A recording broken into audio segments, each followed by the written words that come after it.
Nega ko'pchilik qarzdan chiqa olmaydi? Ko'pchilik moliyaviy qiyinchiliklar bilan kurashadi, ammo qarzdan chiqa olmaydi. Nega? Keling, sabablarni aniqlaymiz. Birinchi sabab daromad va xarajatlarni kuzatmaslik. Pul qayerga ketayotganini bilmaslik odamni doimiy qarzga botiradi. Xarajatlaringizni yozib boring va ortiqcha sarflardan qoching. Ikkinchi sabab favqulodda zaxira bo'lmasligi. Kutilmagan xarajatlar paytida odam qarzga murojaat qiladi. Hatto kichik zaxira ham sizni moliyaviy qulashdan himoya qiladi. Uchinchi sabab pulni faqat ishlatish bilan cheklanish. Ko'pchilik tejash bilan cheklanadi, lekin investitsiya qilmaydi.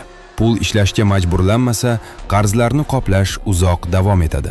Shu sabablar tufayli ko'pchilik qarzdan chiqa olmaydi. Daromad va xarajatlarni nazorat qiling. Favqulodda zaxira yarating va pulingizni daromad keltiradigan aktivlarga yo'naltiring. Bu sizni moliyaviy erkinlikka olib boradi.